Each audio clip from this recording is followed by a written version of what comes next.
Aí o que acontece? Chegou o Blank, né? Aí ficou em canal cinza, foi pra laudo, e aí foi solicitado... Porque ele falou assim, deu certo, eu ia perguntar, teve laudo? Ele vai falar que só teve um laudo, e o restante? Mas assim... É que assim, mas tá graças cheio a de Deus cabelo que esse ainda Jonas e Ryan... Não, mas é que tu foi pra laudo técnico, aí o buraco é muito mais embaixo, né, Ryan? Processo eu gosto. Saudações, movimentadores da balança comercial ao InvoiceCast. Hoje estamos com um tema mais cabuloso. Hoje estamos com um tema assim que quando cai nesse assunto na importação a gente fica tudo com um frio na espinha, preocupado pra caramba, que a gente não quer que aconteça, mas dá para evitar. Dá para evitar e estamos aqui com um baita especialista para falar sobre isso. Então hoje vamos falar sobre laudo técnico de importação na prática, como é que dá para evitar, como usar isso a seu favor. Dá para fazer todo esse trabalho e, cara, esse assunto é complicado e por isso que eu trouxe, inclusive, a minha amiga Fernanda Stephens aqui, que eu já vou até começar falando disso. Ela me trouxe de presente o livro novo dela. Olha só que coisa maravilhosa. O livro tá muito bom, não terminei de ler ainda, mas eu tô aprendendo bastante. Isso aqui não é só para novato na importação no comércio exterior, isso aqui é para todo mundo que trabalha com operação, precisa aprender sobre KPIs, os indicadores de compras e comércio exterior. O link para comprar esse livro tá aqui na descrição do episódio. Acessa, cara, precinho bacana, vale muito a pena ter isso aqui na estante para você consultar, tá? Muito obrigado pelo presente, Fernanda. Imagina. Tá aqui o link. Então, antes da gente começar o episódio, aqueles avisos de sempre. Por que eu tô olhando para lá se é para olhar para cá, né? Então, antes, os avisos de sempre. Primeira vez por aqui, já dá aquela seguida, aquela curtida, compartilha para os amiguinhos, compartilha para os clientes, porque esse assunto é muito importante. Isso aqui é uma coisa de prevenção, a gente não quer ficar reagindo a esses problemas. Se a sua empresa quiser apoiar o podcast, quiser estar aqui para gravar episódios, participar dos episódios regulares ou exclusivos, tem espaço, entre em contato com a gente, pode estar aqui a logo da tua empresa na TV. Eu já tenho grandes apoiadores, como por exemplo a Allink, a Interfreight, a Locomex, ES Logistics, Next Shipping, Task Logistics e a Ship2Ship. Muito obrigado a cada um de vocês. Se você quiser se manter devidamente informado sobre o comércio exterior, temos o follow-up do Comex, notícias que importam, insights que transformam. Está aqui também na descrição do episódio para você se inscrever e receber gratuitamente por e-mail de segunda a sexta. E claro, mais uma vez agradecer a presença da minha amiga Fernanda Stephens aqui comigo e ao Roberto Raia, que toda vez que ele vem para cá eu tenho que aproveitar para gravar um podcast, né? Raia, muito obrigado, Fernanda. Muito obrigado pela presença de vocês. Vamos então entrar nesse tema cabuloso, né? Porque normalmente na importação, quando dá briga no canal vermelho, que a gente começa a discutir com a Receita Federal qual que é a classificação fiscal correta, a descrição, e quando não entra em consenso, a gente ouve aquela frase horrorosa que é: então vamos pedir um laudo técnico. Meu Deus do céu. Por que acontece isso normalmente, de dar esse conflito? Quando que é mais comum acontecer, Raia? O mais comum, normalmente, várias situações aí que eu presenciei aí na alfândega. Antes de tudo, eu quero agradecer o convite. Obrigado, Fê. Obrigado, Imagina, Jonas, por estar aqui mais uma vez. Sempre que venho para Itajaí e tem oportunidade, eu sempre passo por aqui. E obrigado por abrir as portas na sua nova casa, Sim. que eu não conhecia. Excelente. Está muito bom, viu, gente? Muito bom mesmo. Eu diria assim, que sempre tem não um entrave, mas quando a gente tem normalmente os canais verde, que no passado tinha situações verdes que depois ficavam vermelhas. Os melancia, né? Os melancias. Melancia. Atualmente você tem o canal amarelo, que você tem situações que o fiscal também vai, às vezes, pedir uma solicitação de laudo técnico. O grande entrave que eu entendo é assim, é o fiscal entender o que é a mercadoria. Se você for ver pelo básico, e o que se fala, inclusive, lá na Organização Mundial das Aduanas, eles usam um símbolo que é W2. A pessoa, até o instrutor na época, ele fala, olha, não é Word to, é What is it? Então, o que é isso? Então, é What is it? E aqui no Brasil a gente sempre brinca, é a famosa regra zero, se eu não me engano foi uma pessoa que o sobrenome é Trindade, que ele falava que você tinha que entender o que era a mercadoria. E realmente, porque assim, você não consegue ter um alinhamento de ir para uma classificação sem você entender ali a mercadoria, as funções dela, o que faz. E o laudo em si, normalmente é isso. O fiscal tem uma dúvida, que é classificatória, só que o que ele está querendo saber? As características técnicas. Porque é ele que classifica a mercadoria. Mas ele pode fazer várias perguntas sobre a linha de raciocínio dele para poder determinar a classificação da mercadoria. Em linhas gerais é isso. Mesmo apresentando o catálogo, pode acontecer esse tipo de coisa? Pode. Pode, porque às vezes você tem situações que você está apresentando o catálogo. Agora a gente tem agora acho que, vamos dizer assim, melhorou muito. Porque você apresenta o catálogo no próprio sistema, Então, antigamente, vamos voltar, né? Vou entregar a minha idade. Eu estou desde 1997 credenciado como engenheiro na alfândega. Então, assim... Começou cedo. Comecei cedo. Acho que 28, 29, alguma coisa assim. Normalmente, principalmente máquinas, internet, um pouquinho desenvolvendo, né? Ainda não tinha muita internet. Então, o que era a nossa referência? Manual da máquina. Que vinha onde? Na máquina. Na máquina impresso, né? Impresso. Depois melhorou um pouquinho que veio o CD. Melhorou um pouquinho que já vinha o CD. Então, já era alguma coisa que você tinha que ter um notebook, tinha que ter entrada e tudo para você conseguir fazer essa leitura. Agora, o ponto principal, quando você está pensando na questão do laudo técnico, mesmo que você tenha uma informação, às vezes é uma informação muito técnica. Então, assim, como que você vai traduzir? Porque assim, não é você responder um quesito, e essa é a grande sacada, se alguém quiser entrar nessa área, for perito e tudo, é você escrever de uma linguagem fácil. Sim. Não adianta você fazer um laudo rebuscado, colocar muita informação técnica, ele vai ler e vai falar, e aí? Vai confundir mais ainda. Vai confundir mais ainda. Então, o fato necessariamente hoje, apesar de ter catálogo, existem dúvidas. E você pode ter um catálogo, e o catálogo, às vezes, ter algumas diferenciações de máquina que você vai ter que conferir com físico. Que aí eu brinco, né? O cara crachá. Nossa. E quando tem uma situação dessa, né, que exige o laudo técnico, quanto tempo mais ou menos demora desde o início até a entrega e até a validação ali? Porque também no meio do caminho tem várias interpretações, né? Porque assim, você está lidando ali com a Receita Federal e com o importador, no caso, né? E aí a gente tem várias situações e com o despachante. Porque o despachante normalmente é aquele, vai para a fábrica, a gente tem urgência, eu quero laudo para tal. Então, assim, é uma pressão, é uma bela pressão. O que acontece? Vai depender muito da entrega do laudo técnico, vai depender muito do que você tem pela frente e que tipo de dúvida que é e que tipo de carga que é. Então, assim, talvez você pode contar num tempo baixo, aí uns 7 dias, mais ou menos. Mas eu já tive laudos que demoram muito mais de 7 dias. Porque às vezes não veio a informação, ou veio a informação, mas eu não conseguia concluir o laudo técnico. Foi a outra parte que causou demora, não foi nem a complexidade. Nem a complexidade, mas às vezes você fala assim, me envia o manual técnico. A pessoa envia o manual técnico. Aí você lê o manual técnico, está faltando informação. Tá, e essa informação aqui? Ou até às vezes tem a interpretação, isso também acaba acontecendo que é interessante. A interpretação que o engenheiro da empresa está dando na informação do manual técnico. E às vezes eu, como perito, eu tenho outra interpretação com relação àquilo. Tem situações assim também. Tem. Faz muito tempo que eu tive um caso de laudo técnico, foi só uma vez. Eu nem lembro. Teve sorte, hein? Eu tive sorte, eu tive realmente sorte. Eu tive um colega meu que teve mais problema, mas eu tive um só. Que aí eu queria perguntar assim, o que a Receita Federal pergunta pro... Até dando uma explicada rápida, tá? A gente dá esse problema, às vezes, tipo, entre a Receita Federal e o importador, o despachante, de quem que tá certo na história. Aí é solicitado o perito, que o Raia trabalha também como um perito para ser chamado pela Receita Federal, certo? Isso mesmo. Né? E aí, como é que funciona essa comunicação da Receita Federal contigo? Eles vêm com uma pergunta específica ou eles falam assim, não entendi esse produto, me explica. Como é que funciona o questionamento? Então, vamos falar um pouquinho antes da pandemia, o que melhorou, que a gente tem que falar que a pandemia melhorou.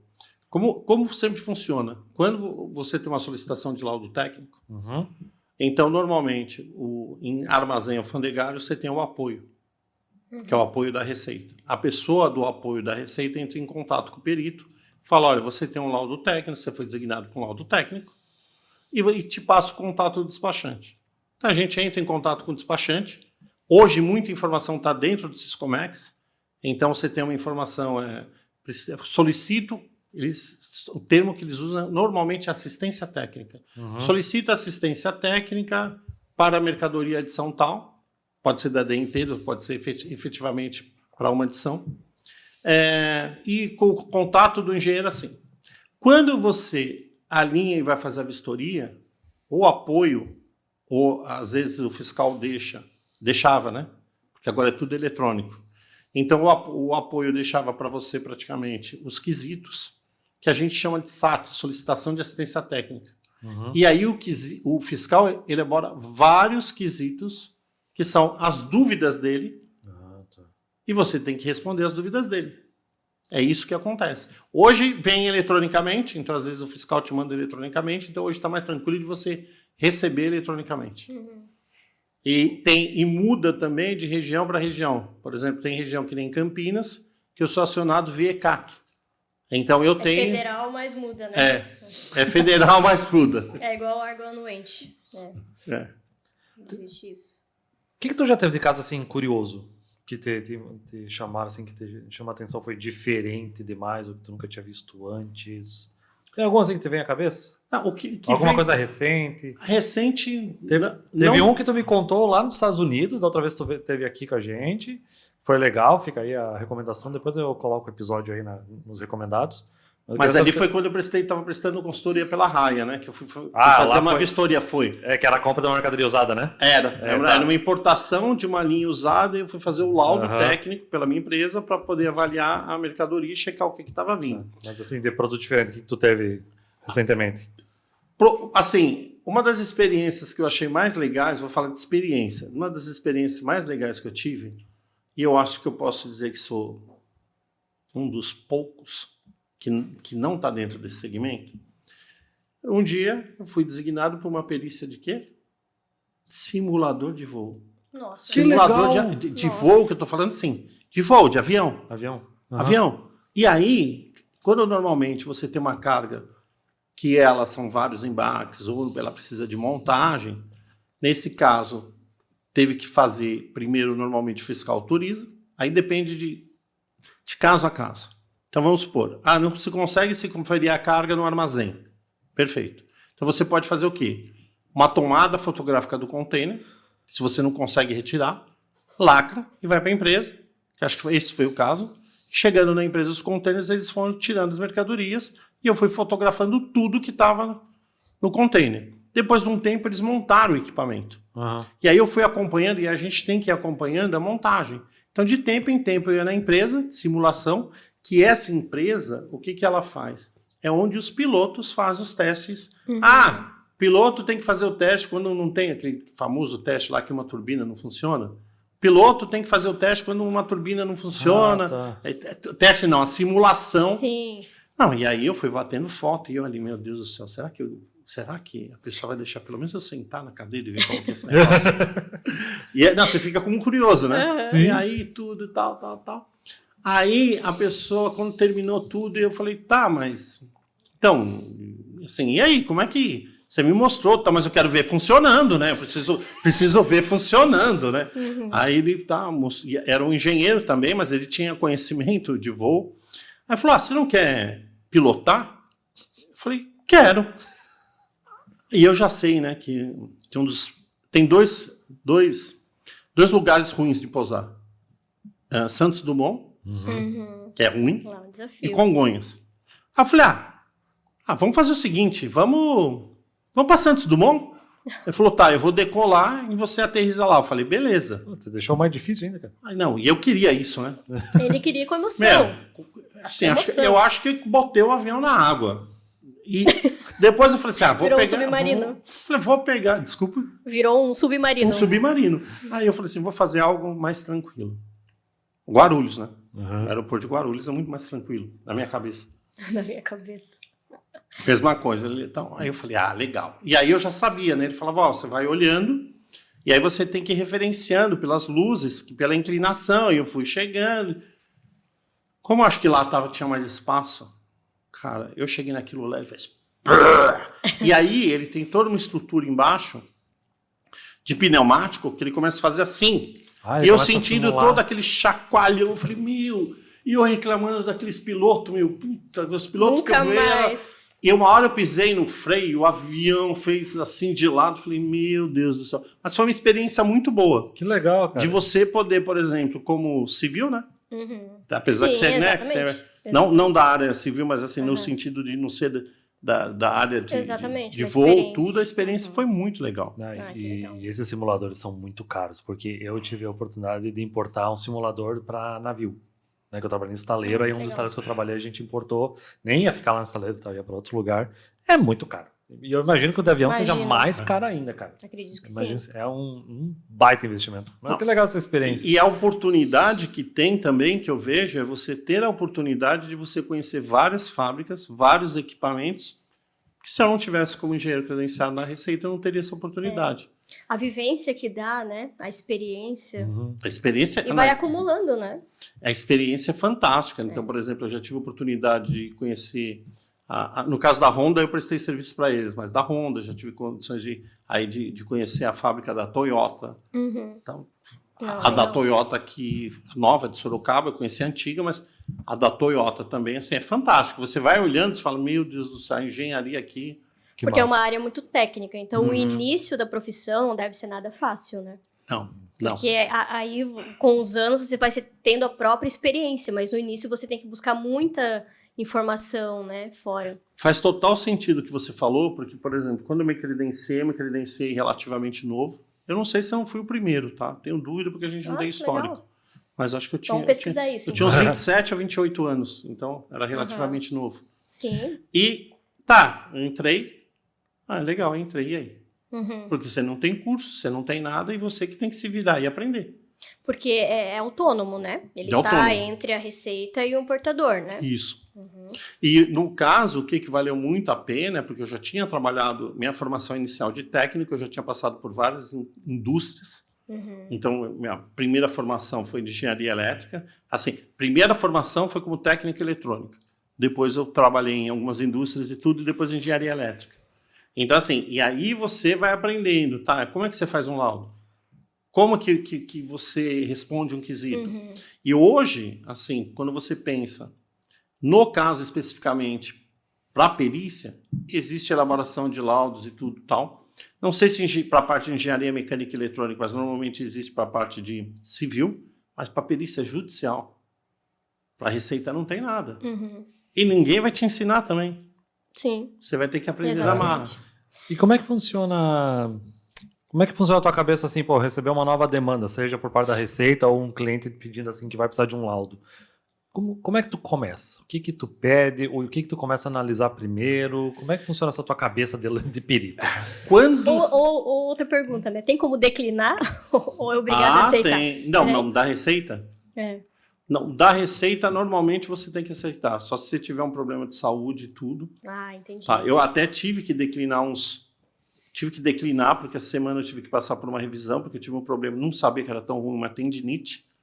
Fiquei uns 15 dias ruins. Estava tomando um remédio que tinha tramal no meio. E eu falei, já tô com o ombro ruim. E assim, para ambas as empresas eu falei assim, olha, eu posso fazer a vistoria provavelmente na semana que vem. Mas essa eu não consigo. E, claro que a resposta de ambas as empresas foi, é tudo para ontem, né? Lógico. Custo, né? O custo tá rolando. O detalhe, a única coisa que eu fico pensando que é tudo para ontem, por que você não prepara antes? Mas aí eu comuniquei a Receita... Já te contrataram e falaram assim, tá com tempo, vai com calma? Nunca. Tá suave na nave? Suave. Tá suave na nave. Só ainda é sob pressão. Mas isso que eu acho estranho, porque assim... até da própria palestra que eu fiz aí do pessoal da Associação de Itajaí, e eu estava lendo um livro sobre algumas características e tudo, e coloquei... Característica não, era uma pessoa que ele trabalhou acho que 15 anos na Disney. 15 anos como gerenciando todas as... E ele estava falando um resumo que todo mundo sabe. Se você sabe que é possível dar um problema, por que você não faz um planejamento? Então assim, a pessoa importa uma máquina de 5 milhões. E não faz um planejamento. E tem como fazer o laudo preventivo, no caso, né? Tem. Por exemplo, pega com ex-tarifário, né? Se tiver algum risco ali, já tá com tudo pronto, não fica carga parada, porque são produtos com alto valor agregado, Mas certo? quem faz isso? Mas então, são poucos. Como é que funciona essa tua cabeça? Agora para ontem voltaram. Ainda bem que você voltou. Normalmente, assim, já começa quando eu vou fazer uma proposta inicial, falando assim, de Raia Consult. Quando eu vou fazer a proposta inicial, já tem uma série de informações. Porque, assim, eu aprendi o que é melhoria contínua. O japonesinho, eu adoro o japonês. Ele fala melhoria contínua. Porque era assim, a gente... dá a informação da máquina. Inicialmente, quando a gente comecei a trabalhar. Ali passava a informação da máquina. Aí o que acontecia? E teve um caso assim. A gente mandava pro forma. Se vira. Ele mandou a informação, eu falei, tá legal isso, tudo. Foi até um kit de limpeza bucal. Aí ele depois falou assim, não, mas tem os acessórios. Eu falei, que acessórios? Não, você tem que classificar. Aí eu olhei e falei, mas não está escrito. E aí, para não ficar aquela discussão, eu falei, tá, tudo bem. Então agora, por exemplo, eu já falo assim, me manda catálogo da máquina. Tem acessório? Tem sobressalente? Sim. Que tipo de máquina que é? Pergunta o valor, porque o valor pode ser um referencial do tamanho do problema que você pode ter. Às vezes uma máquina é 50 mil, é uma coisa. Você tem uma máquina de 1 milhão, é outra. E a perguntinha básica, que dependendo quando a pessoa informa, mas aí pela RAI eu recuso, fala assim, para quando você precisa o laudo? Então eu tive um caso outro dia de uma advogada que falou para mim na quarta ou quinta-feira, e ela precisava o laudo para uma semana. Nem mandei a proposta, falei assim, ó, declino, não tenho tempo. Porque aí assim, eu tenho que parar o escritório, não sei a qualidade do trabalho que eu vou entregar, porque eu vou ter que focar aquilo e virar à noite para poder entregar. Vai prejudicar teus clientes atuais? Vou prejudicar os clientes atuais. E hoje, assim, antigamente o que acontecia? Eu ficava naquela aflição, não, vamos fazer, a gente ajusta e tal. Não faço mais loucura. Ah, passou já disso, né? Se dá, você faz. Hoje não. E aí, quando depois vem todas essas informações, como eu gosto de trabalhar, depois eu falo com relação à receita. Eu analiso toda a documentação, vou criando meu mapa mental ali com as informações, depois eu vou bater um papo com o engenheiro. Mas eu imagino que no caso da Receita Federal, a galera já te entregue tudo e mais um pouco de cara para não... Acho que... Ou não. Não. Quem Mas, dera fosse. Aí é foda. Quem dera fosse. Perdão meu francês, mas aí tá difícil. Quem dera fosse, porque às vezes você vem por uma informação que você pede o manual. Uhum. Aí vamos fazer um fluxo bem legal. A gente estava batendo papo antes, você falou que trabalhou em indústria. Então, por exemplo, meu contato é você da indústria. Outros, não, vamos melhorar. Meu contato nem sempre é direto com a empresa. É através do despachante. Aí você pede para o despachante. Aí o despachante manda para a empresa. A empresa manda para não sei quem, quando chega... Nossa, o telefone sem fio. Tudo com problema. Algumas empresas de despacho, até respeito, às vezes não te colocam em contato direto com o engenheiro. Então, às vezes tem que falar assim, olha, eu preciso contato para poder falar direto com o engenheiro. Normalmente, quando a gente tem um entrave que começa... Hoje está muito prático que você faz uma conferência, mas quando começa a ter entrave de documentação, a melhor coisa é falar, vamos fazer uma reunião e você me explica. Porque também, às vezes, tem aquela situação, né? O engenheiro quer te explicar o que não está no manual. Aí você fala, tá, legal, mas não está no manual. Não, mas eu estou te explicando. Legal. Então, assim, porque às vezes... E aí, como é que fica? Uma coisa que está por palavra e o que não está no manual. O que predomina o manual, creio eu, né? Predomina o manual e a vistoria física. Pois é. Eu assisti um vídeo seu falando sobre uma máquina que vinha o display, um monitor, algo assim, e aí, só que na máquina não tava porque essa parte eles iam comprar nacional. Então, assim, né, tecnicamente, deveria ser considerado o que está lá tinha ex-tarifário e tudo mais, né? E você falou muito bem, porque assim, é uma condição que a gente está falando que você vai analisar o ex-tarifário na forma que se encontra a mercadoria. Aonde? No armazém alfandegário. Exatamente. Só que eles não tinham dúvida de engenharia, eles tinham dúvida de Comex.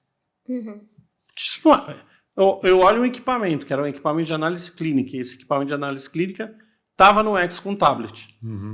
Ele não veio com tablet. E a empresa diz que estaria correto, porque ela está comprando do Brasil tablet, e ela fala que a descrição dela está correta em função do texto do X. Eu não tenho uma dúvida técnica. Ele tem uma dúvida de comércio exterior. Esse é o detalhe. E para você ter uma ideia, eu lembro muito bem desse caso, porque depois que eu tive uma reunião, eu expliquei, eu não concordei com o texto, porque assim, eu não falo literalmente do ex-tarifário, eu falo das especificações técnicas, do que está descrito na DI. E as especificações técnicas do que estava escrito na DI não era compatível com o que foi vistoriado. A empresa ainda, porque isso acontece, né? A empresa pode contestar o laudo. E a empresa contestou. E aí eu fiz uma devolutiva falando, vocês não têm dúvida de... Eu ainda falei assim, olha, como eu tenho especialização em comércio exterior, eu vou falar, mas vocês não têm dúvida de laudo. A dúvida de vocês é comércio exterior. Comércio exterior. Agora, assim, algo teoricamente básico, né? Porque isso é básico. Pois é. E o detalhe ainda assim, quando eles mesmos falaram, não, realmente, não veio o tablet. Eu falei, então, mas não veio qualquer... Não veio o tablet. E isso acaba acontecendo. Eu tive também um caso que eu sinto muito, que é de uma máquina de soldar. Da máquina de soldar é bem interessante. Até foi caso que eu fiz uma palestra na Receita, falando dos ex-tarifários e os principais pontos que acabam acontecendo. Até vai ter uma palestra, depois vai ficar lá no Instituto de Pesquisas de Direito Aduaneiro do IPDA, que eu vou falar sobre ex-tarifário. E é um caso que com certeza eu devo citar. A empresa comprou, eu fui vistoriar o equipamento, robô para solda. Se é o robô para solda, no mínimo ele tem que ter uma máquina de solda. Eu olhei o robô, não achei a máquina de solda. Falei, será que é alguma tecnologia nova e não tem a máquina de solda, algo assim? Aí eu liguei para a empresa e falei assim, deixa eu lhe fazer uma pergunta, você tem um equipamento igual esse aqui? Ah, a gente tem sim. Falei, e aí é uma boa oportunidade, né, de você conhecer a empresa. Conheci a empresa, vi o equipamento. Falei, tá, mas eu tenho a impressão que no armazém alfandegário está desprovido da máquina de solda. Falou, tá, rapaz, você não sabe. Olha, a máquina de solda que nós compramos, nós adquirimos aqui no Brasil, que ela podia, esse robô de solda, ele podia vir com a máquina da França. Não, vinha da Alemanha. Poderia ter comprado na Alemanha. Mas a mesma empresa da Alemanha é a mesma empresa que tem no Brasil.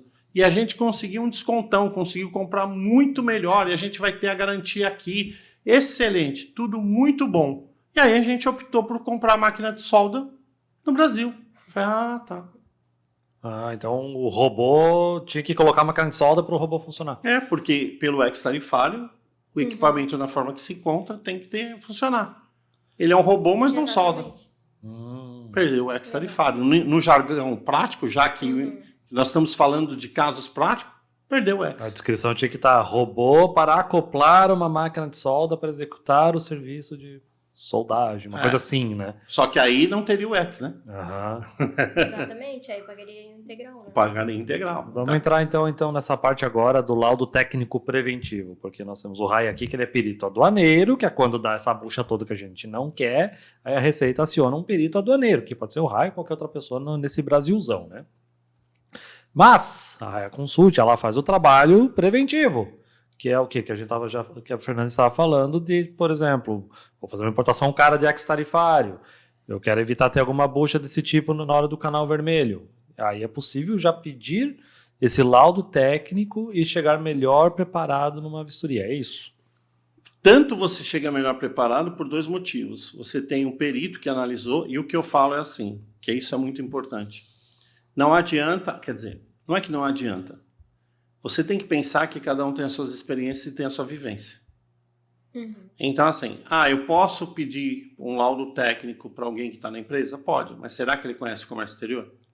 Ah, tem isso, né? Será que quando, e aí, no caso eu vou falar de classificação, mas será que quando você falar para ele que você tiver uma máquina desprovida dos motores, ela continua sendo uma máquina porque apresenta a característica essencial, a regra 2A lá do incompleto? Para o engenheiro, ele não entende. E outra coisa, a cabeça do engenheiro tudo é parte. Quando você já deve ter tido essa situação, você pergunta isso, é parte. Parte é que nem dispositivos.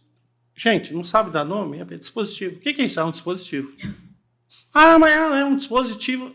E é o que acontece. Então a gente teve um caso, uma vez, de uma empresa, que ele estava trazendo um equipamento para colocar na indústria dele, que ele fazia a fabricação desses lenços umedecidos. Ele enviou para a gente, pediu para dar uma olhada. Ele falou, olha, essa máquina aqui, segundo o representante, se classifica nessa NCM e nesse X. Aí a gente analisou, pedimos o manual, só que aí o que aconteceu? O manual não tinha todas as informações. A gente tinha que ter um manual de montagem, um manual com uma visão explodida e o desenho pneumático de alguns itens. Porque no X estava fazendo algumas descrições que só pelo texto normal a gente não conseguia. Então tem manual que não tem informação bastante. Tem. Então por isso que às vezes isso você vai no... Porque assim, se você solicita normalmente para a empresa tudo, ela vai falar que você está pedindo muito. Então a gente pede, me manda o teu manual, o manual da máquina, ele vai te mandar. E aí, dependendo do que você está analisando no X ou na própria classificação, você vai aprofundando. E nesse caso precisou se aprofundar. Só que a gente chegou à conclusão que não caberia o X. Aí a empresa falou assim, não, mas o meu representante falou. Eu falei, tá, mas não tem essa peça que está descrito no X. E não é ele que vai pagar a multa. Pergunta para ele. Aí ele pegou e falou assim, então faz o seguinte, que a gente faz, né? Faz um pleito do X tarifário. E aí nós fizemos o pleito do X tarifário específico para a máquina dele. Agora, essa é uma pessoa que na RAI ele já fez vários pleitos de X tarifário, já checou antes. Então ele toma todas as precauções. Porque o fato, além de você ter uma situação que fica um determinado tempo, você vai ter custos, armazenagem. Um outro ponto importante.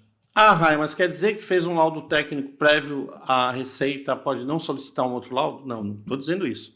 Ela pode. Só que você já passou por toda uma análise. Então, às vezes, quando ele fala assim, imagine essa situação, por exemplo, eu como perito da Receita, envio o manual, aí depois de, 6, 7 dias eu analisei e falei, não tem informação. Eu preciso de um outro manual.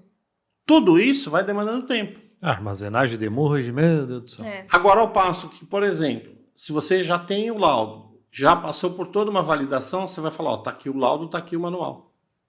Pronto. Agora, por quê? O que acontece que isso também é importante? Mas se você, de repente, faz um laudo, eu entendo que o fiscal deveria aceitar. Só tem um detalhe de tudo isso daí. Eu não fiz a vistoria física na máquina. Quem garante que essa bendita peça está lá? Tem ainda mais isso. Exatamente, porque é teu nome também, né? Então tem situação que você está falando e a gente coloca no laudo, não foi vistoriado, tem toda uma série de informações que a gente coloca para se resguardar. Não vistoriei a máquina.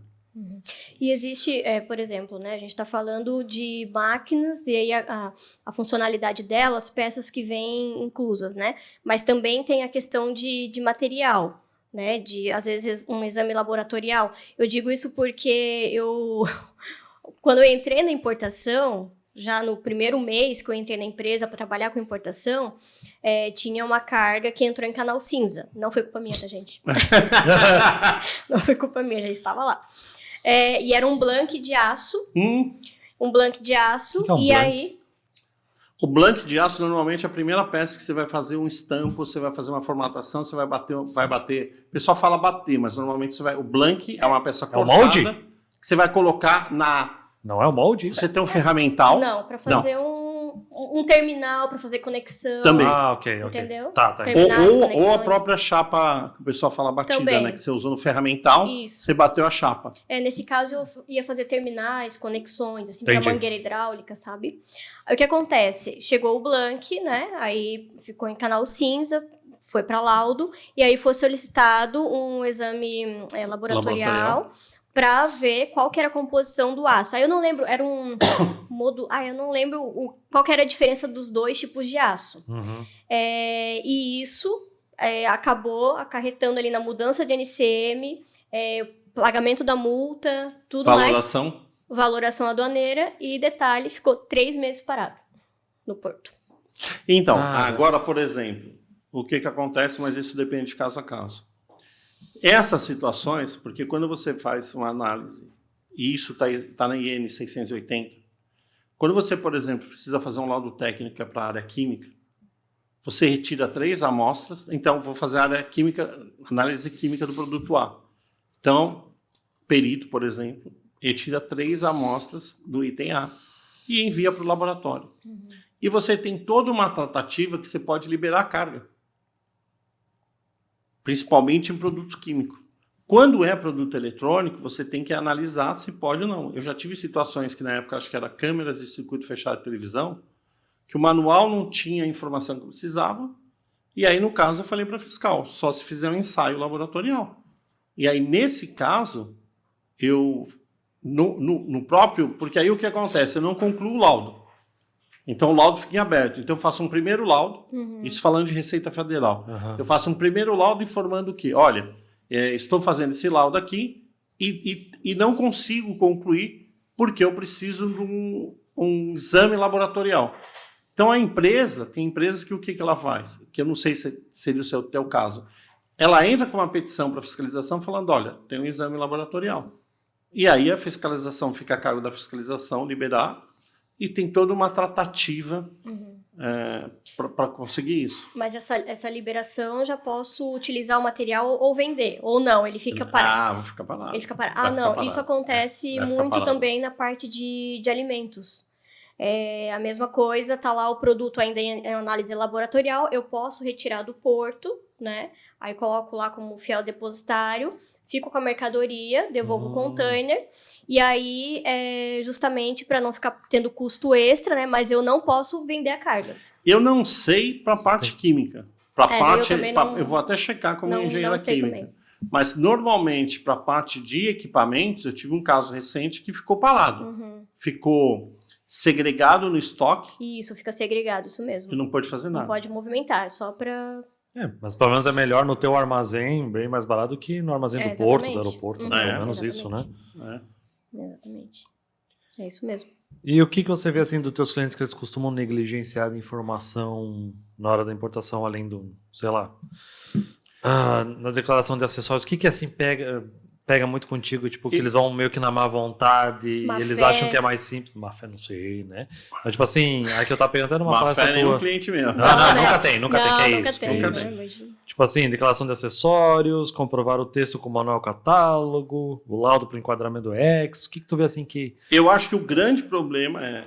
Que a gente já sabe que o grande problema são as pessoas, né? De modo geral na vida, esse é o problema, né? Mas vamos entender agora mais da parte do laudo. Eu acho que ajuda muito se você tiver um packlist detalhado, porque se você tiver algum problema que falta Por exemplo, se ele tivesse um packlist detalhado, essa empresa que eu citei, do robô de solda, ele com certeza ele iria o quê? Ele iria saber que está faltando a máquina de solda. Pois é. Então, assim, só que a boa parte das empresas acabam não... Eu não posso citar boas partes das empresas, mas dependendo das empresas, vamos dizer assim, às vezes não tem um packlist detalhado. Talvez quando você tem uma importação de uma linha, tenha um packlist detalhado. Você não tem um packlist com foto. Então, isso é muito raro. Nossa, normalmente com foto. Nossa. Normalmente. Então, assim, por exemplo, eu já tive situações de ter backlist com foto. Eu já tive, assim, que para mim, eu só não vou citar o nome da empresa, mas assim, é fantástica. Fantástica a empresa. Não, porque ela é muito boa, muito boa. O que acontece? Ela tinha vou chamar de... Ela tinha a planta base do container com a indicação de todas as caixas. Legal. Nossa. Depois ela tinha o backlist da caixa com as fotos. Porra, aí é o sonho de todo profissional de comércio exterior na importação. Agora, quem faz isso? Pois é. Então, por exemplo, esse para mim acho que é a principal motivação. E, por exemplo, que é o que eu estava falando outro dia, se você for pensar, e eu acho que isso é onde se negligencia mais, quem é que tem, no mínimo, não precisa muito, gente, mas no mínimo, uma pasta daquela importação, com todos os manuais, com a classificação e com a fundamentação da classificação. Porque até o que acontece, e agora a gente sabe que tem toda essa questão de classificação, catálogo de produto, atributo, isso aqui, todo mundo na correria, é a seguinte: como isso está sendo entregue? Como isso está sendo feito? Porque, por exemplo, você recebeu uma lista, eu tenho 500 itens. Tá bom. E o que a empresa pede? Que normalmente está acontecendo no mercado. Não, vamos chutar o que eles pedem mesmo. 10 mil itens. Tenho 10 mil itens para classificar. Tá bom. O que você quer? Eu quero a classificação. Então, tá bom. Algumas empresas vão lá e classificam. Eles estão errados? Não estão errados, porque você me pediu a classificação. Quando tiver, por exemplo, uma situação que o fiscal não concorde com a classificação, se você chegar lá e mostrar a classificação, o que o fiscal? Só vai faltar rir, né? Não, eu quero a fundamentação da classificação. Só que muitas empresas não estão fazendo isso, a fundamentação da classificação. Eu tenho empresas que eu fiz treinamentos de classificação de mercadoria, que eles foram entender como que se classifica a mercadoria para poder cobrar melhor as empresas que prestam serviço para eles. Nossa. Então a gente tem a descrição da mercadoria e a fundamentação da descrição, é isso? Fundamentação da classificação, da NCM. Então o que é isso?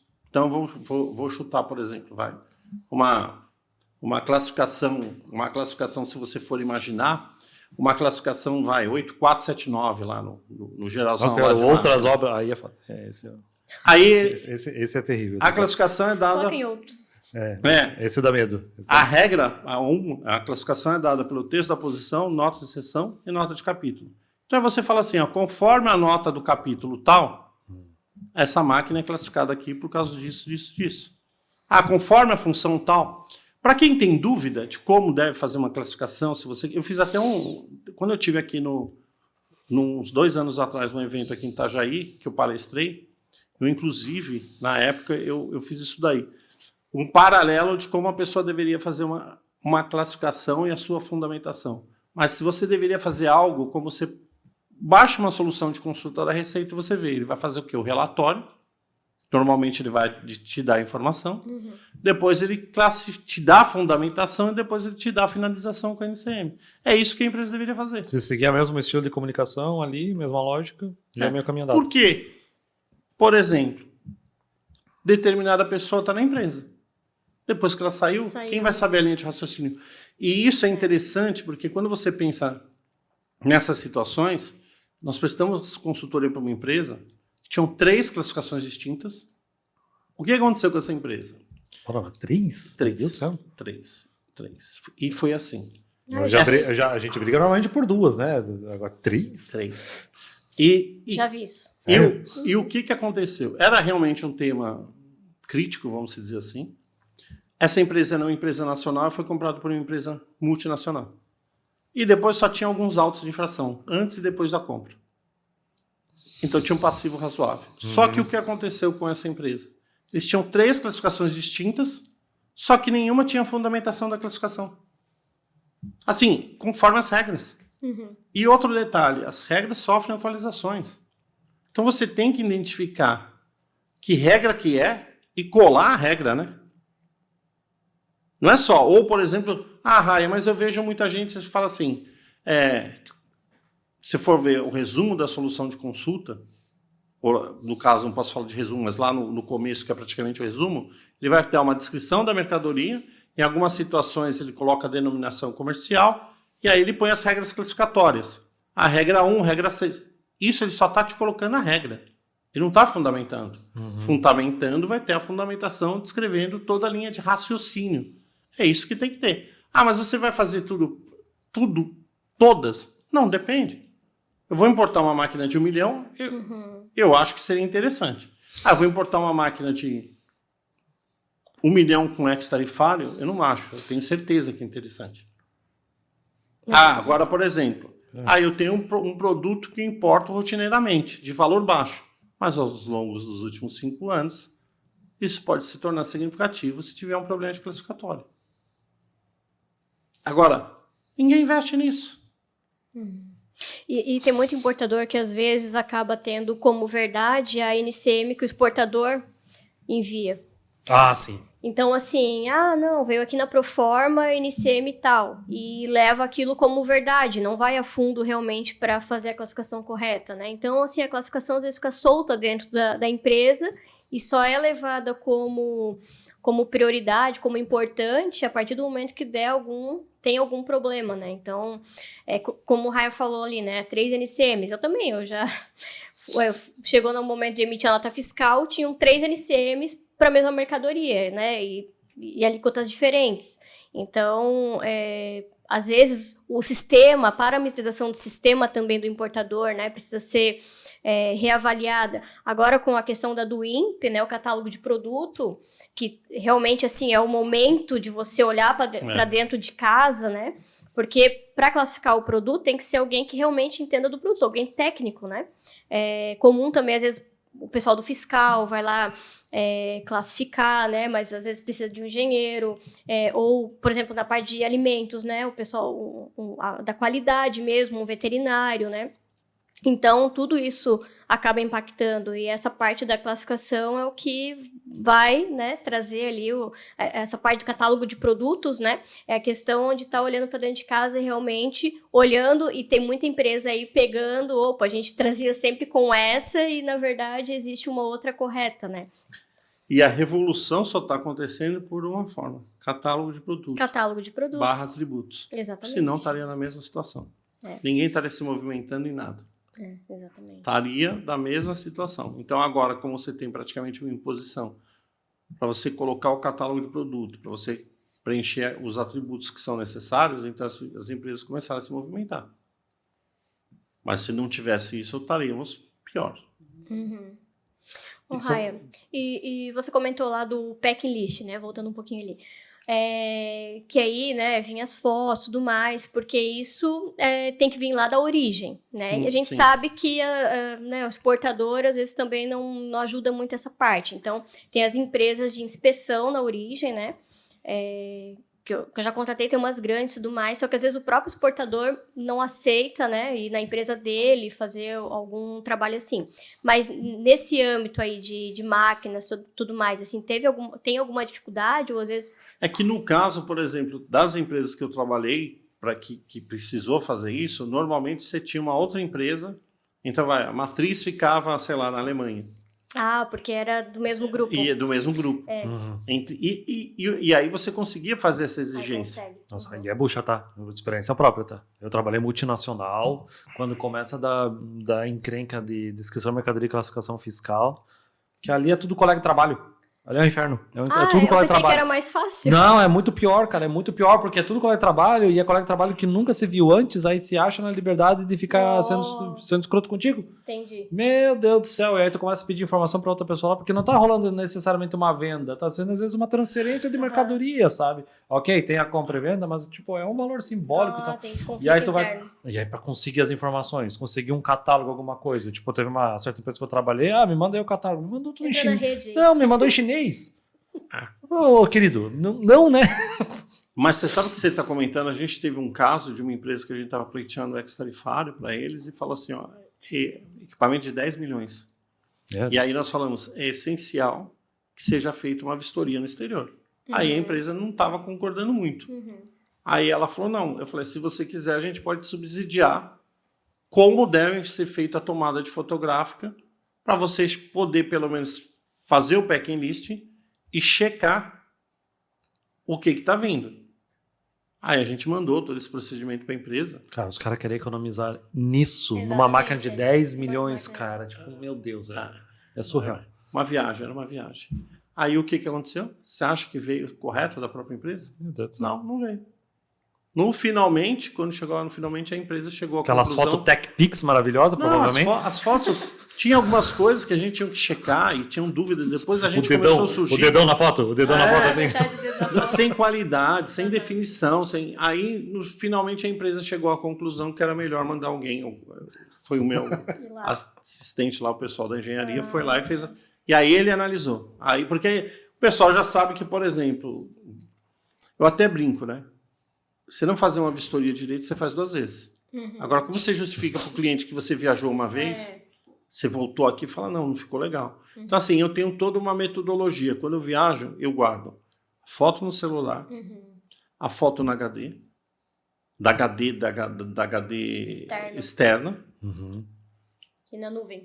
E na nuvem, eu nem chego a fazer isso, mas eu faço 2 gravações na HD do computador.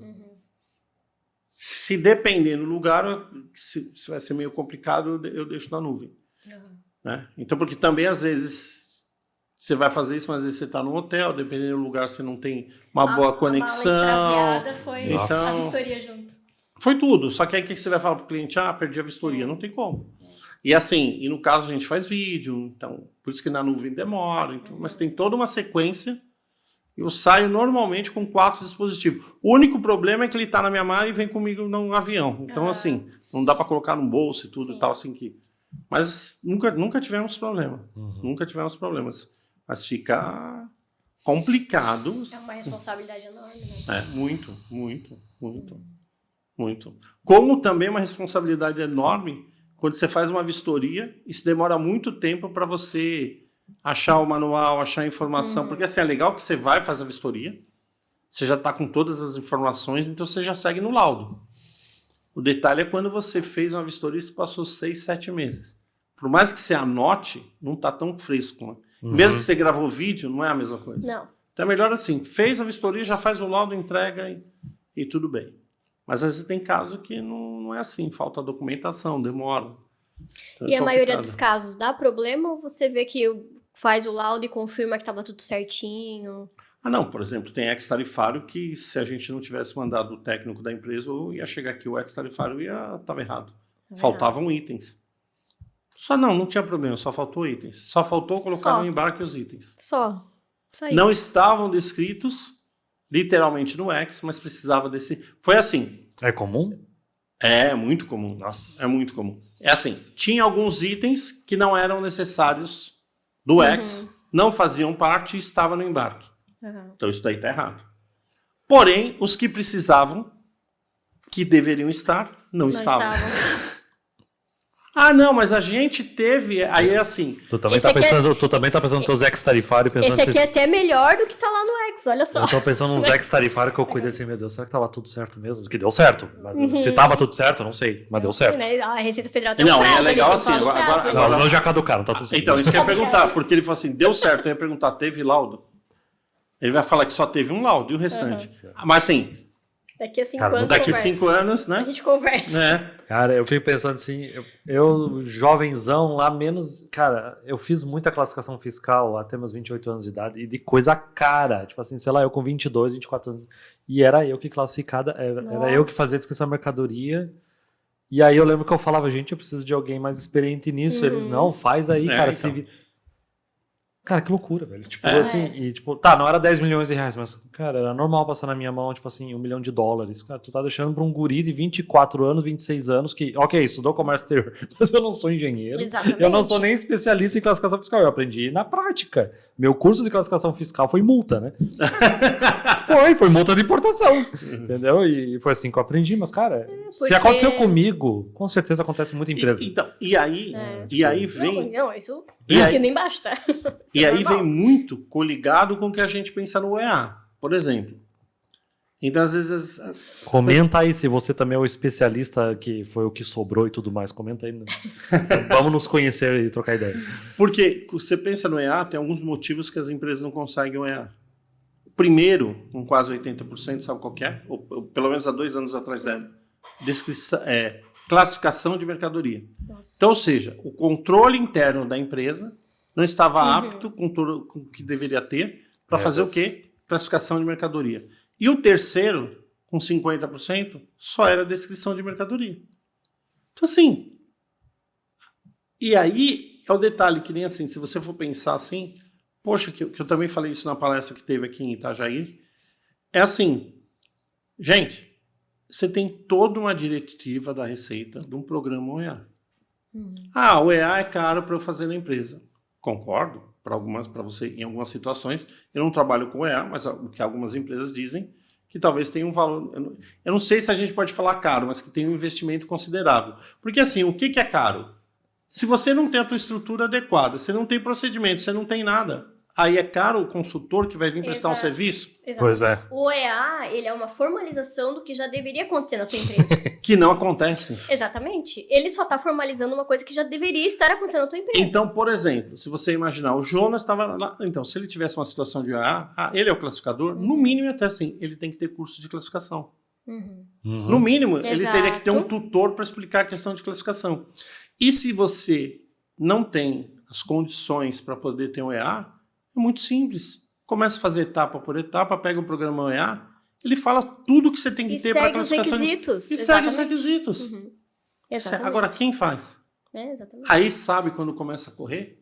Quando chega a multa de 1 milhão, 2 milhões. Mas isso é muito comum. As empresas não documentam os padrões. Aí o que acontece? Sai uma pessoa lá do setor, leva a informação junto, fica todo mundo perdido. Como que era feito? Como que fez isso? Agora deu errado, agora deu... E não adianta, é fluxo, né? O fluxo ele tem que ser... tem que sempre seguir, não pode ficar indo e voltando. Se o fluxo dentro de uma empresa está indo e voltando, é porque tem algo muito errado. Tem um gargalo ali que às vezes ele é minúsculo. E ele está dando um impacto gigante lá no final da operação. E se você corrige aquilo, coloca, eu falando do indicador, né? Coloca um KPI ali para medir, né? Fica acompanhando ali durante 3, 6 meses. Resolveu aquele problema, elimina o KPI, não precisa ficar com aquele KPI o resto da vida. Cara, então, às vezes o indicador, né? E o OEA é basicamente isso, você criar padrões, né? Seguir aqueles requisitos e quem sabe, como o Raya falou ali, Não ter a questão do consultor, eu acho que é super importante.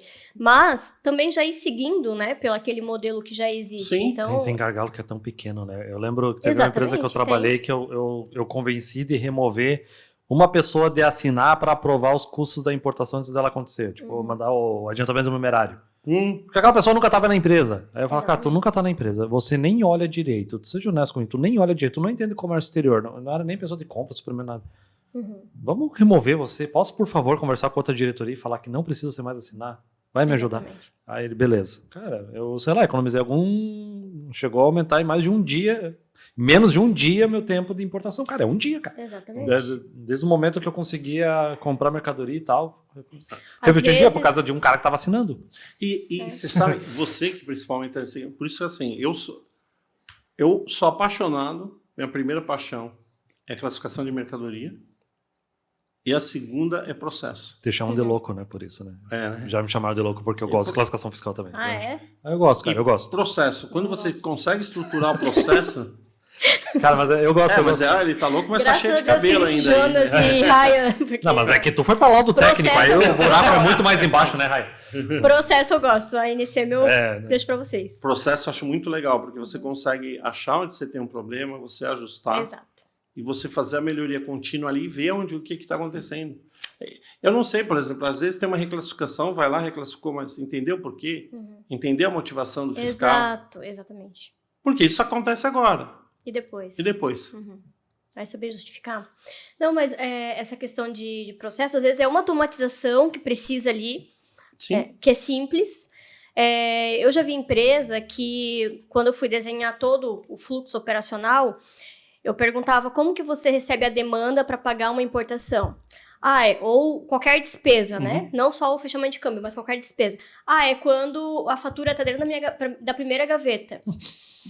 Quando a fatura estava na primeira gaveta, era para pagar. Quando estava em cima da mesa, era para tirar, era para conversar, para fazer alinhamento. Por quê? Porque a pessoa estava aqui e a outra estava do outro lado da mesa. Só que se você pensar numa estrutura grande... Ou se a pessoa sair, a outra que entrar, não lembrar que tem que colocar na gaveta, morre o processo. E era grande. Pois cara. Não era pequeno, não. Não era. Quantos funcionários? Tinha 150 funcionários. 150 isso funcionários. Aí para dar uma M realmente é muito fácil. Eu só tenho um caso que é assim... Hoje ela faz parte de um grupo, mas por isso que a gente teve que adequar todos os processos, né? Mas ela funcionava assim. E aí vem a parte cultural, de você... lidar com aquela pessoa, de ela entender, não, precisa ser via sistema, precisa colocar lá no sistema, pra gente emitir relatório, a gente conseguir ver os dados, né? Não, mas depois que paga, a gente lança no sistema. Não, como é que a gente vai trabalhar projeção de caixa? Não, mas aí eu lanço a minha planilha, depois que paga, a gente joga no sistema, que é obrigatório, porque é um boleto e tudo mais, né?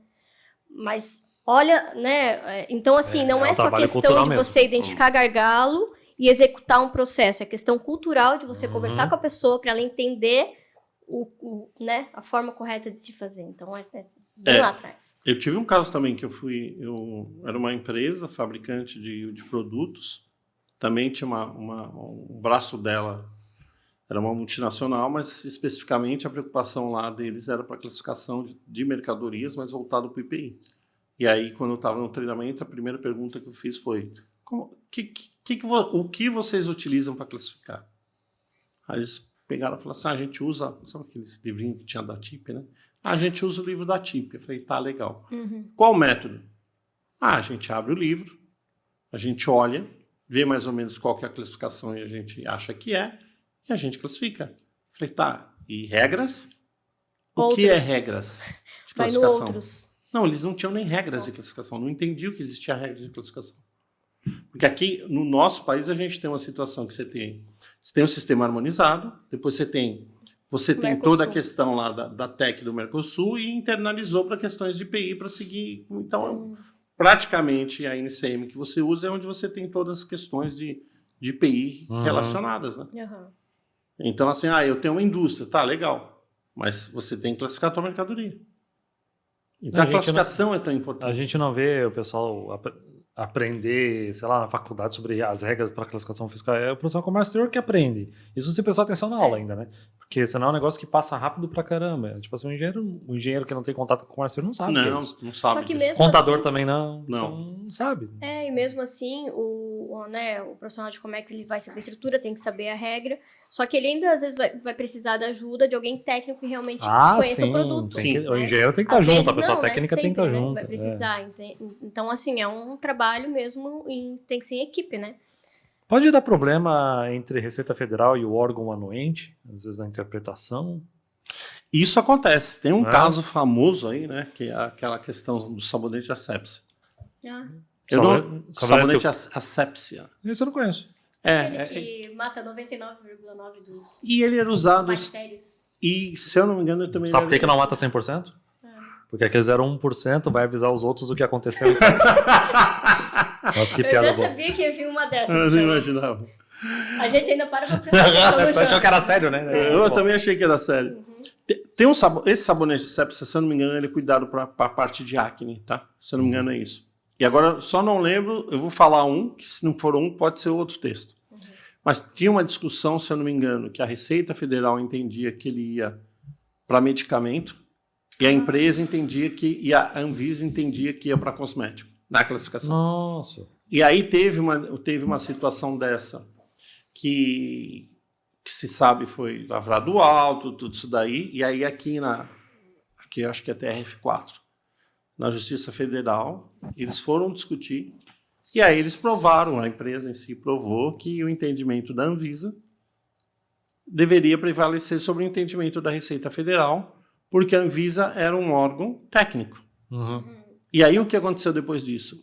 Tem até um artigo, eu até cito esse artigo, quem tiver oportunidade, tem no Conjur uma coluna chamada Território Aduaneiro. E só é craques, caras muito bons que escrevem ali. O Rosaldo Trevisan é um deles, que é ele é da Receita Federal. Ele tem um curso também muito bom Sim. da Católica, um mestrado, que ele é coordenador desse mestrado. Ele está no CARF. E aí, esse artigo dele, se eu não me engano, é um artigo que chama FEBEABA. Ele dá um alinhamento e o que ele fala? Em Minas Gerais, um pouquinho antes de eu entrar no artigo dele, aí teve uma portaria COSIT 6, né, de tributação, que diz que o órgão responsável por classificar a mercadoria no Brasil é a Receita. Então, teve uma decisão judicial? Teve. Só que, por exemplo, isso, eu fiz até um artigo, está para sair no livro, né? Está para sair num livro, que é a questão da tecnicidade com classificação de mercadoria. Você ter só tecnicidade não significa que você consegue classificar a mercadoria. Porque você tem todas as questões das regras de classificação. E, às vezes, o que acontece? O sistema harmonizado não consegue acompanhar, não está up to date do que está acontecendo, vamos dizer assim. Então, pode ser que você tenha determinadas mercadorias que não são classificadas ali. Tive um caso, um treinamento na Organização Mundial das Alfândegas, que você tinha um componente eletrônico, que é um circuito integrado, que você olhando fisicamente, você fala, é um circuito integrado. E aí, na época, eu até brinco, conto isso daí para todo mundo, eles tinham, o treinamento deles eram com 20 pessoas, praticamente, face to face. Então, era quase uma mentoria. Isso foi em 2006. E aí, o técnico, e eu assim, super ansioso, né? Puxa, estou fazendo um curso aqui em Bruxelas, na OMA e tudo. Mas assim, super ansioso, mas achando que se achava, né? Vamos falar a verdade. Eu já tinha alguns anos aí na área. Aí a pessoa falou assim, o que vocês acham que esse componente tudo? E a minha cabeça de quê? Engenheiro. Isso aí é um circuito integrado. Se não for um circuito integrado, eu rasgo meu diploma de engenharia. E pensando como quê? Engenheiro. Para mim foi uma das melhores aulas. Aí ele pegou e falou assim, então vamos lá. Regra 1, como se classifica a mercadoria? Pelo texto da posição, notas de seções, nota de capítulo. Tá bom, a mercadoria é essa. Essa mercadoria normalmente acho que é 8542, você vai na nota de capítulo e vai descrever o que é um circuito integrado. Aí ele falou, então lê aqui tecnicamente a característica, como é o circuito integrado, porque aí ele vai te falar como ele é construído tecnicamente, e compara com o que está escrito na nota do 8542. Eu falei, não achei. Ele falou, tá, mas o que está escrito no começo? Considera-se circuitos integrados, 2 pontos. E aí ele vai explicando. Eu falei, tá, mas não está aqui. Eu falei, então, segundo o sistema harmonizado, ele não é um circuito integrado. Ele foi classificado como partes de fonte de alimentação. Vai falar isso para o engenheiro. Ainda bem que eu não levei meu diploma e não rasguei, né? Aham. Se fosse hoje que o diploma é via Digital. digital, não teria nenhum problema. Só Então, esse é um detalhe que quando você faz a contratação de uma pessoa, você tem que saber o expertise dela, se ela tem conhecimento de classificação. Porque, por exemplo, mesmo assim, quando você pensa num laudo técnico, claro, o fiscal vai fazer os quesitos e você tem que ter esse entendimento. Tem até questões de se mudar, mas, por exemplo, computador não tem, máquinas automáticas para processamento de dados que está no 8471. Processamento de dados... É a posiçãozinha ruim, tá? É, Ou a muito. posiçãozinha chata pra tu classificar as coisas. Meu Deus do céu. Essa aí de telecomunicação... 8517, 8517 é lindo, né? Por isso eu nem me envolvo com isso. 8517 é lindo. Quando você tem equipamentos com múltiplas funções, você tem que determinar a função principal. É Nossa, lindo. cara, eu tinha que colocar isso de telecomunicação na embarcação, que aí era o equipamento, ele tinha Wi-Fi e ele também funcionava como telefone. Ah, sim. Nossa, Quando tem... cara, nossa. Eu te- O que eu tinha várias que alugar... utilidades, né? Não, o que eu tinha que alugar o setor de elétrica nessas horas lá pra me ajudar. Enfim, Imagina. continue. Eu tenho um laudo que eu fiz para uma empresa que acho que desse daí foi bem complicado. Eu fiquei 8 meses para terminar o laudo. 8 meses. Claro que não foi contínuo, né? Porque a gente se envolvia, falava, não, falta a documentação. Aí eles enviavam a documentação. Não, e como que a gente vai determinar a função principal? Foram 8 meses. 8 meses para chegar à cara. conclusão do laudo. E era o quê? 8517. Telecomunicações. Telecomunicações. É um problema enorme. Ah, imagino. Te cortei no assunto. Qual que era? Onde é que você tava? Não, acho que você não me cortou, não. Não, Porque você- então tá. Não, você não me cortou, não, porque você estava perguntando justamente das questões que a gente estava falando da tecnicidade, e aí eu trouxe o gancho da tecnicidade, e se tinha algum caso, por exemplo, quando você tinha um órgão regulador Ah, tá. ou com algum problema na receita. Com É igual receita, o caso não do problema. sonho de valsa. Ah, sim. Todo mundo fala que não é mais sonho de Famoso. valsa, é um Não é wafer. bombom. Não é bombom mais. Mas ali mudou a estrutura O do sorvete do Mac produto, também, não é não que sei o quê. fez dessa forma, foi obrigado. Eles mudaram É, a eles fórmula, para tributar e mesmo, aí, né? mas foi a mudança da fórmula, não necessariamente que acho que pensando em alguma coisa. Já aconteceu de uma empresa da Receita Federal exigir um laudo técnico, e aí o laudo técnico, assim, a empresa olhou e falou, cara, isso aqui não tá certo, e aí te contrataram pra, sei lá, impugnar o laudo técnico? Já. Sério? Já. Nossa, que treta, hein? Tretas Já. entre peritos? Já. Nossa. Já teve situações dessas, como também já teve situações que a empresa falou, eu tenho esse laudo técnico, não concordo, porque é questão de tecnicidade. Aham. Aí você fala, não é que você não concorda, olha aqui, entende isso aqui. O perito fez o laudo técnico, o perito mostrou isso aqui, você entendeu isso, entendi. Agora vem cá, porque o perito não vai falar de classificação, o perito atuando na Receita, ele não vai falar de classificação. Ah, tu disse já no outro E episódio, aí- né? O perito não fala qual que é a classificação, Não, né? o perito, no laudo técnico, se tiver classificação, é nulidade. Ele não pode. Perito. Por que eu divido? Você tem o perito da Receita, eu também sou perito judicial. Perito judicial, você tem as partes, os assistentes. Não é os assistentes, mas você tem as partes que fazem quesitos referenciando a classificação. E se o juiz aprovar, você tem que responder. Então é diferente. No caso da Receita, o perito não pode falar de classificação. Mas às vezes o perito faz um laudo técnico, detalha a máquina, o fiscal lê, vamos supor, esse componente eletrônico. Então ele fez o detalhamento, explicou o componente eletrônico. Se você vai pensar para o engenheiro vai falar assim, justamente, o fiscal está louco. O fiscal está louco, porque tá No aqui. termo técnico, né? Não, Tá louco. porque está aqui. O engenheiro escreveu o que a minha mercadoria é, mas ele classificou em outro lugar. O perito, no caso, ele não tem nenhuma obrigatoriedade de ficar explicando classificação. E até porque no laudo ele não tem necessidade de explicar. Aí a empresa não entende. Então, às vezes, a empresa chega em uma situação assim, eu tenho um laudo, eu tive um caso desse esse ano. Eu tive um laudo assim porque passou pela minha engenharia não concorda e que está errado. Eu falei, então tá bom, envia o laudo técnico do perito. Eu analisei e falei, agora eu vou fazer um laudo. Só que aí e aí muda o laudo, né? O que eu fiz o laudo? Fiz o laudo, aí depois que eu fiz o laudo técnico, aí eu expliquei a classificação, expliquei por quê e fui provando. Tem dúvida? Ah, não, o laudo do perito está certo. Como tem situações também que às vezes o laudo do perito não está certo. Ele faz uma contraprova, né? Então, só que aí o que acontece? Isso está na IN 680. Você pode ter uma situação de você pegar e contra-argumentar. Lá ele sempre tem um termo que eu esqueço da IN 680, controvérsia. Eu nunca decoro esse termo, tem que decorar um dia. Mas tem na IN 680 que você tem lá um laudo técnico, acho que é artigo 42. Quando ele pede que você tenha um crédito tributário, e aí você pode contestar, vou chamar de contestar. Então você pode pegar e contestar. Então você pode formular tudo e fazer uma contestação. Ou lavra-se o auto, e a gente já tem situações dessa, lavra-se o auto de infração. E aí o que vai acontecer? Você vai ter o quê? Um processo administrativo. Então tem situações que a raia entra no processo administrativo para analisar tecnicamente a mercadoria. E vou emitir o meu parecer, conforme o meu entendimento classificatório. Entendi. Agora, tem uma discussão também, e isso daí é assim, cada um, e são pontos e pontos, porque você traz para o direito, e aí tem advogados que têm um entendimento, e aí eu vou te falar o que aconteceu. Tem advogados que têm outro entendimento. Quando você fala em classificação de mercadoria, não existe, assim, hoje a gente vê alguns cursos de pós-graduação, normalmente pós-graduação voltado para o direito, que você tem uma matéria de classificação.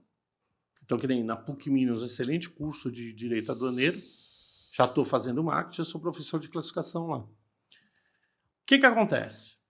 Agora eu penso assim, tá, eu tenho um engenheiro. O engenheiro quer fazer um curso de classificação. Tá bom, ele pode ir em algumas empresas, inclusive a RAI, fazer o treinamento.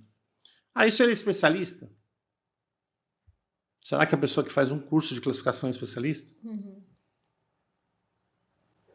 Então, assim, aí o que acontece?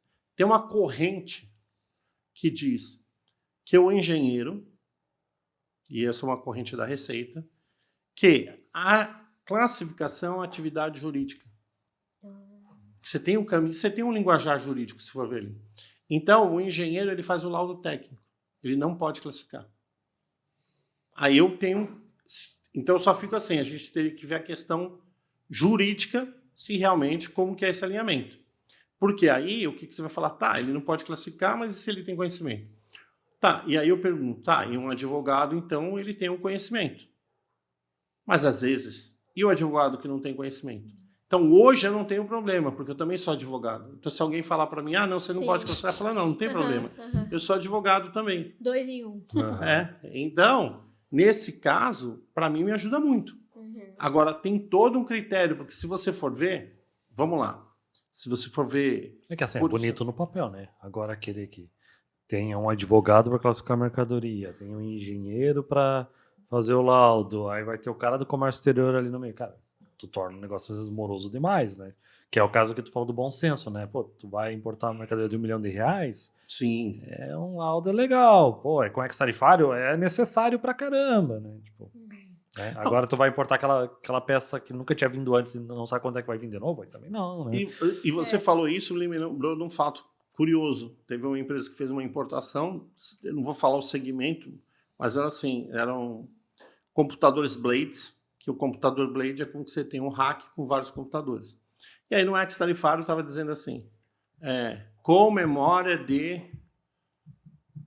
não sei se era 248, mas vamos chutar, vai. Era alguma coisa giga. Eu vou chutar. Vou chutar, 2 giga. Acho que é da Cetera, nesse tipo de computador da Cetera, mas tudo bem. Provavelmente. Eu não lembro Esses mais o Blade, texto. assim, mas vamos só para deixar assim mais simples. Com memória de, sei lá, 128. Aí o engenheiro falou assim, rapaz, eu estou super feliz e tudo, porque a empresa não mandou memória de 128, ela mandou memória de 256. 500 mil de custo. 500 mil contando tudo. Contando diferença de tributos, multa, isso, aquilo. Mas, em resumo, é assim. Tinha uma descrição travada no ex-tarifário e aí a empresa importou um equipamento com uma capacidade de memória superior. Já era, né? Tá. E aí eu pergunto, 500 mil, será que dava para pagar um laudo prévio que poderia identificar isso? Então, Raia, com certeza tem gente assim, maluca igual eu, você que gosta de classificação fiscal de mercadorias. E deve ter se interessado nessa parte de perito, né? Que conselho você daria para alguém que quer hoje um jovem idealista e com muita energia, muita energia e vontade, queira talvez se tornar um perito, tanto um perito da Receita Federal como um perito consultor como você?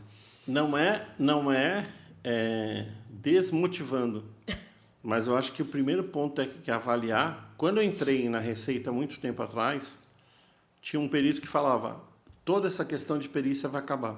O volume de perícia da Receita está se acabando. É? Sim, porque a gente tem o gerenciamento de risco. Então, assim, uma boa parte... Antigamente, o que acontecia? E aí é algo que a pessoa tem que pensar no futuro. Por exemplo, o que acontecia no passado?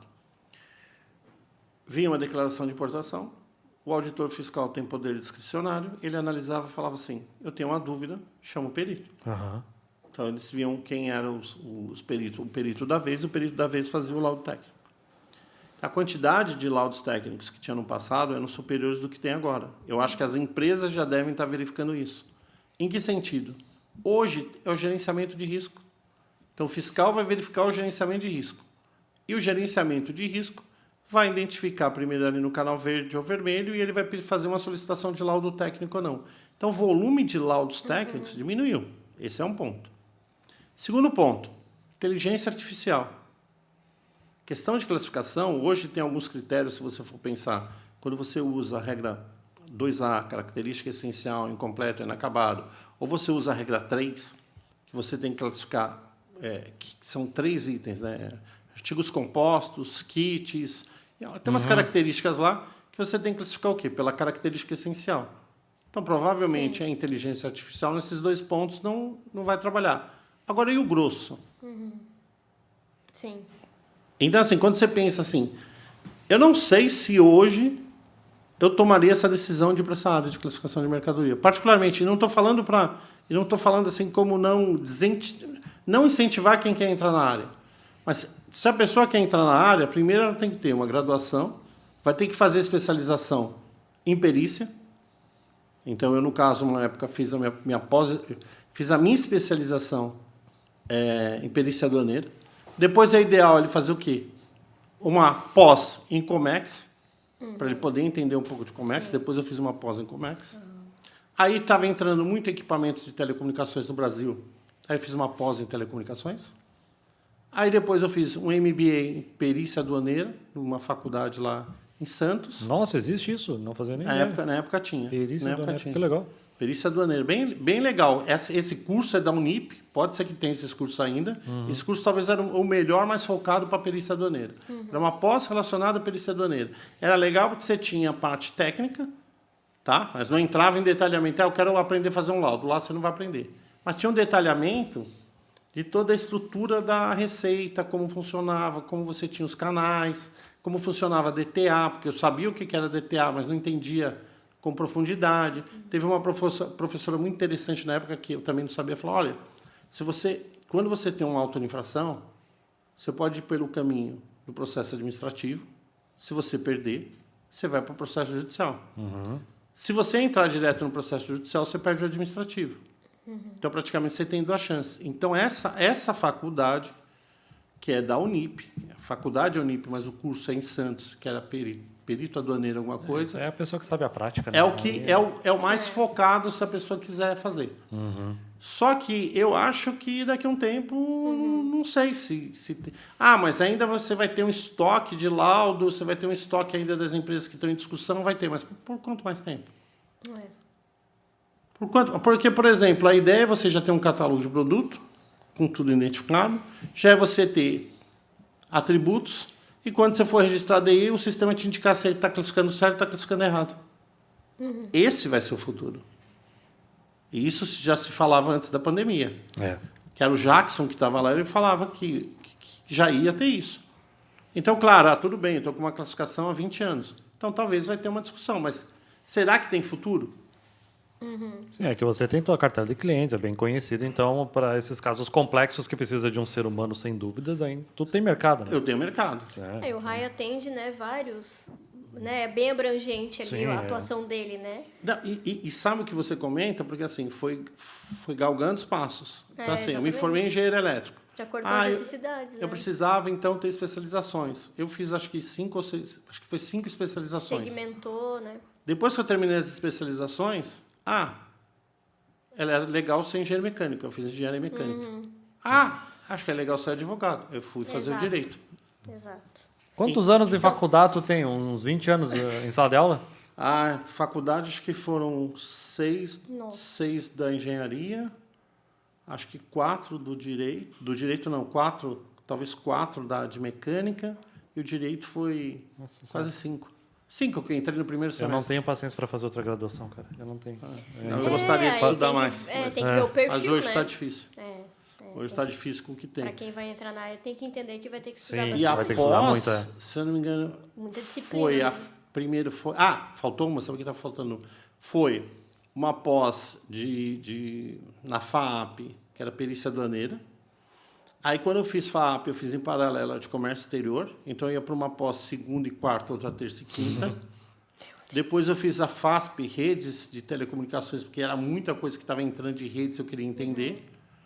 Aí, eu achei, poxa, agora quero ir um pouco mais fundo. Aí, eu fiz uma pós no Inatel. Não tinha ido fundo bastante ainda. Não, aí eu fiz uma pós no Inatel. Aí eu fiz, tem mais, eu fiz uma de perícia aduaneiras, 5, e a 6ª, que eu não entreguei meu TCC, nem sei se caduquei, que eu fiz uma sobre automação, equipamentos de controle na Faculdade de Engenharia Industrial. Fiquei naquela, vou fazer o TCC, eu não fiz. Terminei o direito, que se você for ver já tem, deve ter caducado, tem 8 anos, eu fiz a pós e está lá, então são 6. Nossa. Então, assim, mas claro, tem oportunidade para todo mundo começar. Eu só não sei se eu iria para esse segmento hoje.